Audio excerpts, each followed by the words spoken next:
What do we have here? Valve cover's no longer leaking. RTV sealant is working.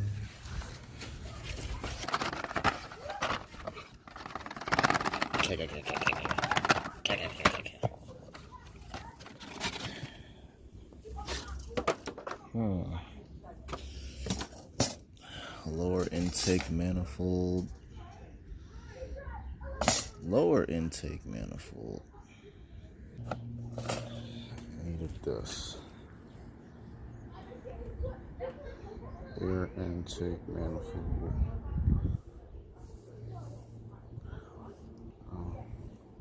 Okay.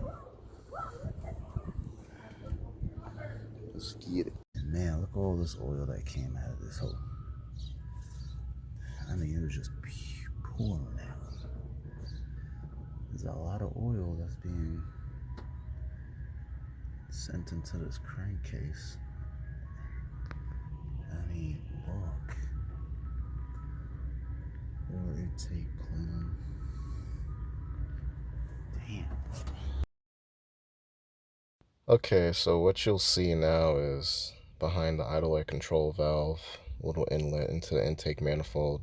It's still coated with a lot of carbon or burnt oil residue or dried oil residue.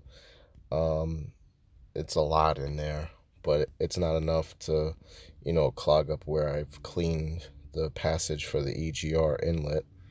So, I mean, I guess I'll still use carb cleaner. Not only that, but I've heard from the factory that some intake manifolds, including this one, came with some kind of coating that is very sticky-like substance to catch abnormalities that go through the air intake manifold before it gets to like where it can go to the combustion chamber. Maybe that's the reason why all that carbon is still there, maybe not. I'm not really sure. I just gotta take off this EGR gasket so that way I don't lose it, and that way I can get on with cleaning what I can before putting a new gasket on. What I wanted to do was deal with this. Oh my god. Air intake manifold gasket, and man, look how that thing just peeled off. Oh, this one's firm and rubbery. This one's supple, moldable. So, okay, this goes in the parts bin. Man, I had to take a look. I just went to get me some intake cleaner, and I mean, look down there. As you'll see, the intake and exhaust valves right there, they're somewhat clean due to the injector spraying gasoline over it. And yeah, I guess all the carb cleaners you spray in the intake, they do what they can before they get to the combustion chamber, but it still needs to be, I guess, cleaned professionally. I mean, some people even pour it and polish it to help with smoothness and throttle response.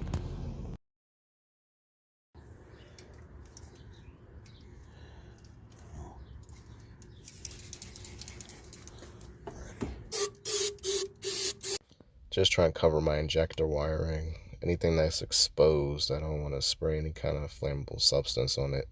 I will rinse the motor lightly with water afterwards, though.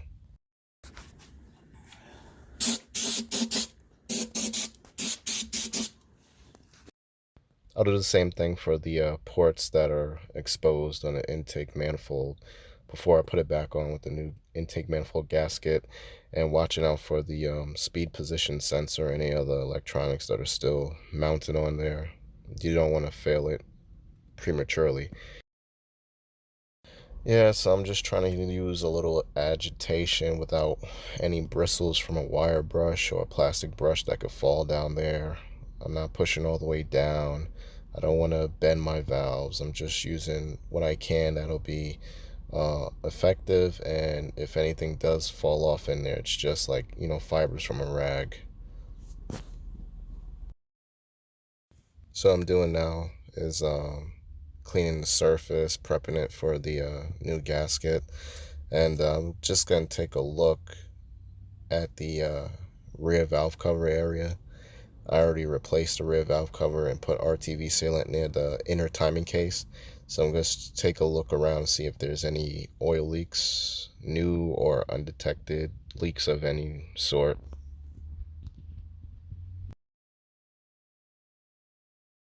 Just seeing if my EGR solenoid, the one with the hose connected to it, is actuating or if it's seized, caked up with carbon. Just push up against the diaphragm.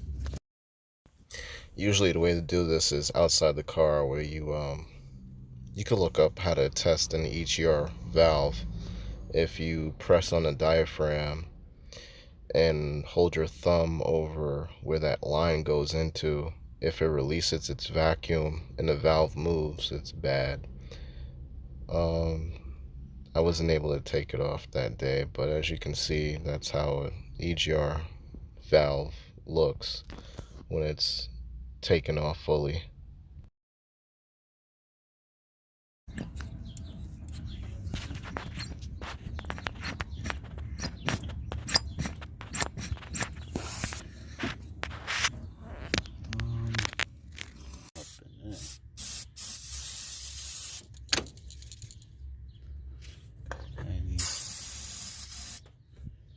Alright, button back up, and I'm scratched up like hell.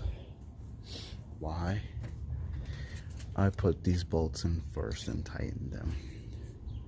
I shouldn't have did that, because these cables were loose and this was stuck underneath there, and that's the reason why that might have lined up, but back there where the hole goes into the bracket did not.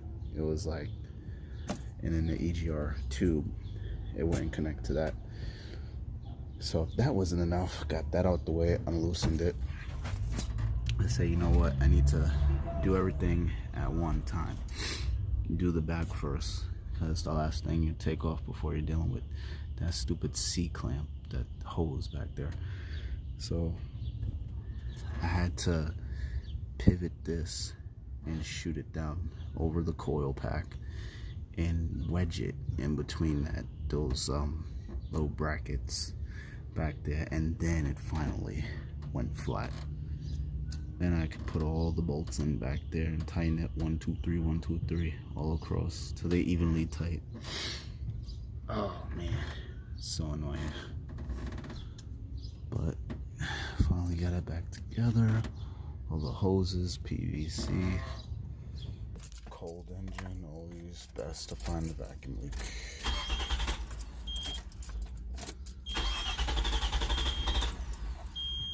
Gotta prime up first. Send in the fuel. Send in the fuel.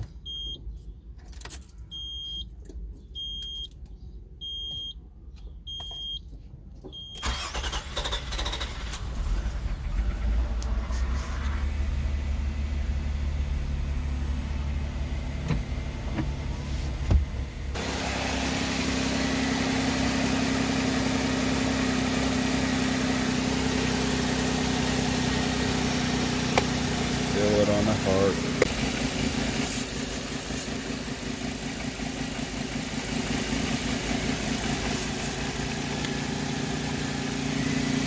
That's not tight.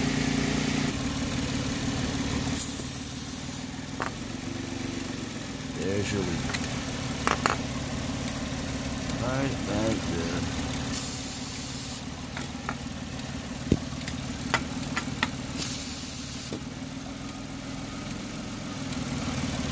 EGR. Alright, so I reset the check engine light by scanner instead of driving it to clear itself, because I figure that a rough idle is going to take too long. I mean, it's still there upon startup, but I guess it's not there to throw a code for both bank 1 and bank 2 right now. So maybe it's just one bank is lean, maybe none are. I don't know. But as it idles, it's holding its own after I drive it. It's holding its own. Cold start's a little shaky, just a little.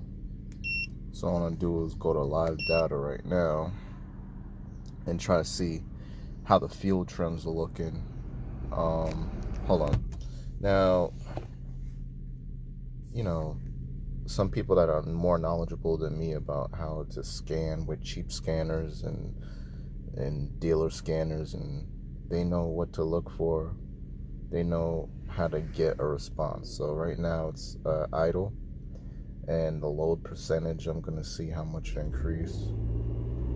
If I hold it at 2000, open loop fault, closed loop. So it might still be detecting a open loop fault, and it was saying that before. ECT is 95, right?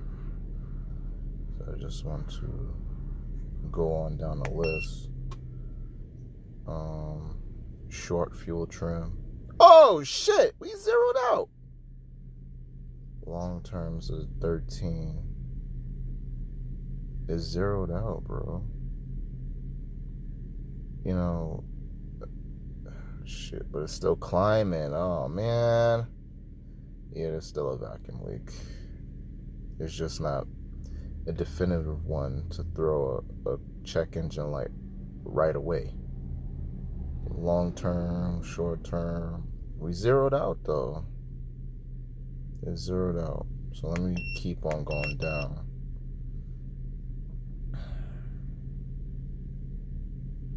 Now, wait. Let me see.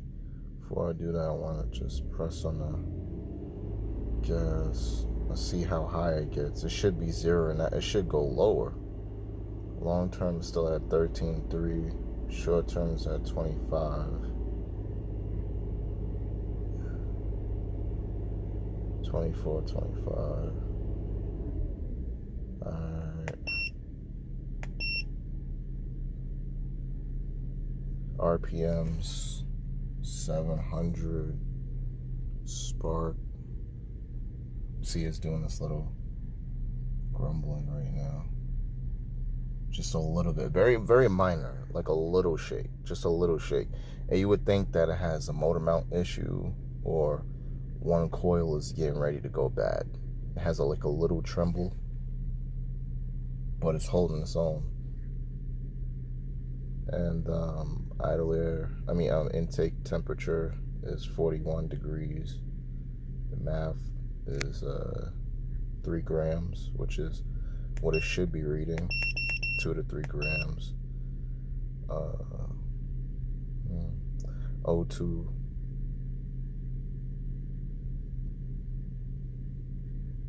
See, it's doing that. It sounds like a fuck.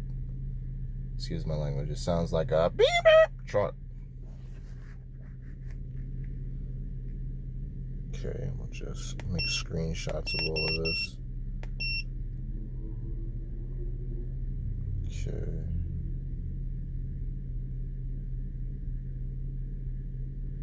Short fuel trim.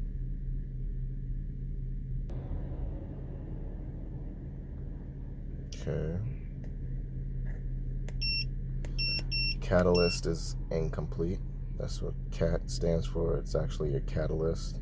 I guess it measures the value upstream and downstream, and whatever measurement it's supposed to be at within that range, it's out of range right now until you do a drive cycle, multiple startups, multiple stopping, multiple highway runs.